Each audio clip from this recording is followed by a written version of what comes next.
ko akalain na sinabi ko ang kinalalagyan ngayon. Para bang isang bagyong may lakas na signal number 4. Yung tipong di mo ginusto pero tsak naramdam mo ang tibok ng iyong puso. Teka Lord, sandali lang, galing ba to sa iyo? Gusto kong manigurado, ayokong lumayo sa plano mo. Dahil the best yung galing sa'yo. Ayokong lumayo sa kalooban mo. Kung itong nadaramay hindi galing sa'yo, please Panginoon, pakitanggal po. Ayokong pangunahan ang plano mo.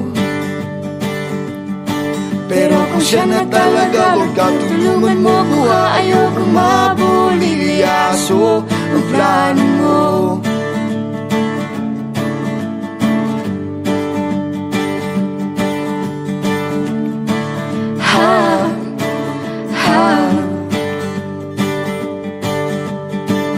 Di ko inasahan o sadyang pinilit kinalalagyan ngayon.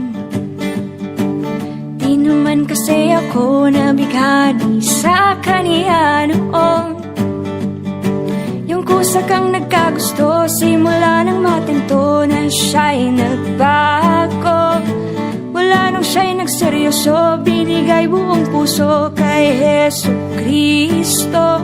Ayokong lumayo sa plano mo. Dahil the best yung galing sa'yo. Ayokong lumayo sa kalooban mo. Kung itong nadaramay hindi galing sa'yo, please Panginoon, pakitanggal po. Ayokong pangunahan ang plano mo. Pero kung siya na talaga, Lord God, tulungan mo ko. Ayokong mabulilyaso ang plano mo.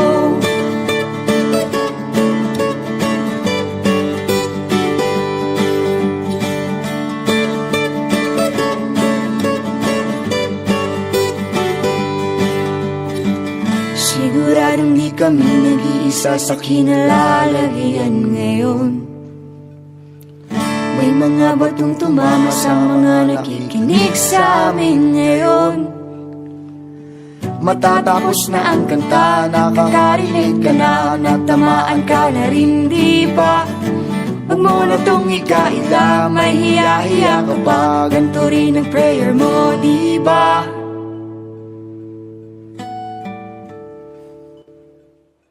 Ayokong lumayo sa plano mo. Dahil the best yung galing sa'yo. Ayokong lumayo sa kalooban mo.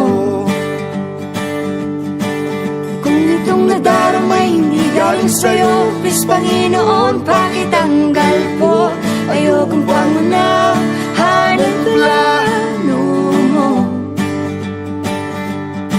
Pero kung siya na talaga, huwag ka tulungan mo ko. Ayokong mabulilyaso. Ayokong lumayo sa kalooban mo.